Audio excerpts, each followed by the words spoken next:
Ang mabuti pa, sir, samahan ko na kayo. Igo! O nang, kahit tayo ganito, ipakita natin kay sir na marunong tayong tumanaw ng utang na loob.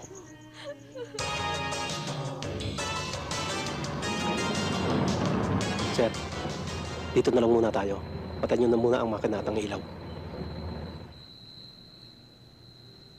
Wala pa ako natatanungan. O sir, pero doon pa ho sa banda ron yun. Pero dito na lang muna tayo. Bakit ba? Afwang na yan. Hanggang ngayon, wala pa. Sir, alas 8 raw po yung schedule. Kanina pa umalis ng Maynila. Yun nasa unahan ng jeep.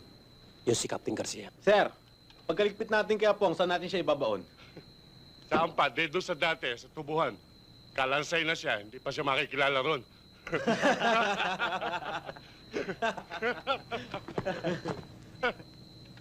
Sir, parang may tao ron, oh.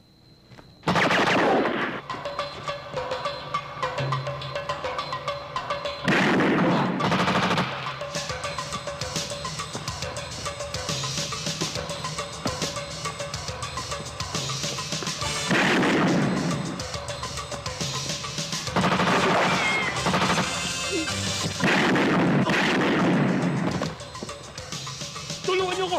May tama ako!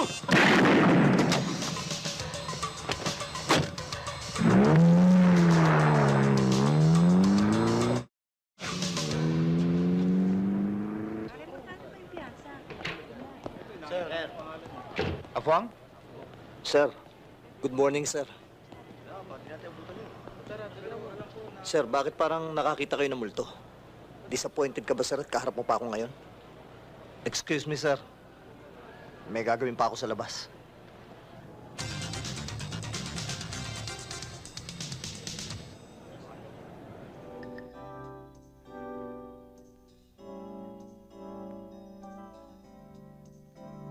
Dalian mo.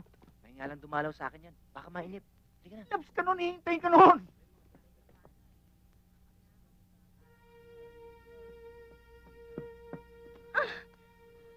Nasabik na ako sa'yo. Kala ko nakalimutan mo na ako eh. Pwede ba yun? Alam mo namang hindi ka nawawala dito sa puso ko. Saan ka nagtatrabaho ngayon? Sa club. Ha? Pero huwag kang mag-alala. Hindi ko naman pinababayaan yung sarili ko eh.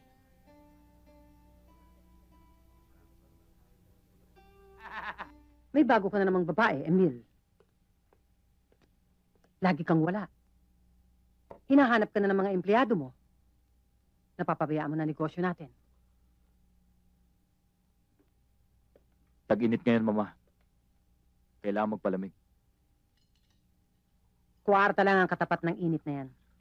Kayang tapalan ng pera. Pero ang babae. Ilang babae na ba nagdaan sa buhay mo, ha?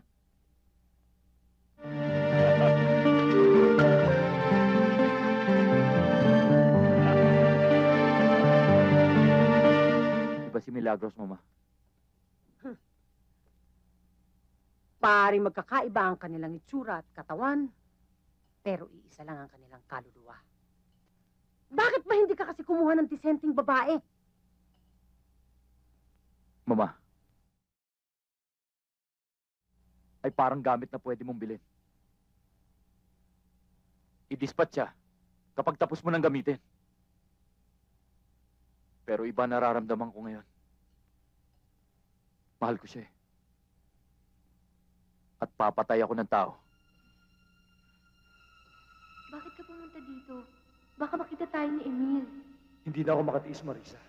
Umalis na tayo. Tumakas na tayo. Iwanan mo na ang asawa.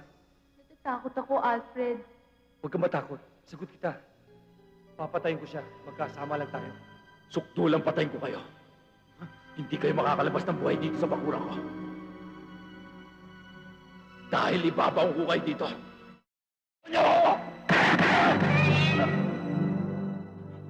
Parang narinig ko na yun na. At kung hindi ako nagkakamali, parang may namatay. Ilan pa bang tao ang papatayin mo, anak? Hanggat may mga taong gustong umagaw sa pag-aari ko.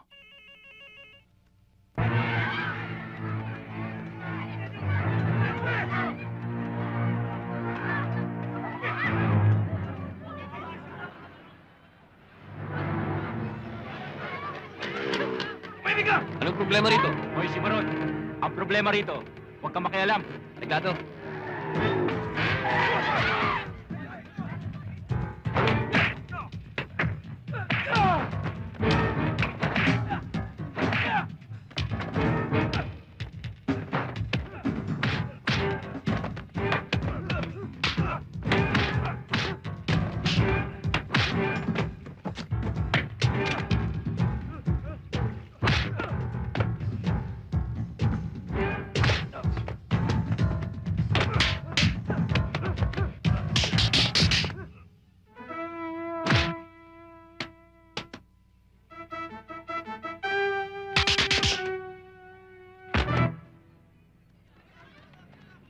O sige, damputin na lahat yan.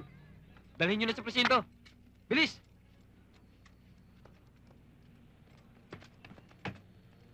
Hoy, Chris. Wala akong pakialam kung si Maron ang tawag sa'yo. Kahit anak ka pa ng general at may mission order bilang asset. Hindi nangangahulugan na pwede mo nang gawin ng lahat. Sarge, gusto ko lang naman ho kasi makatulong eh.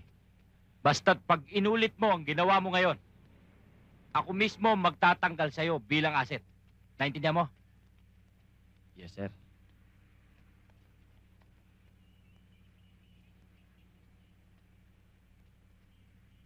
Sige, punta mo na.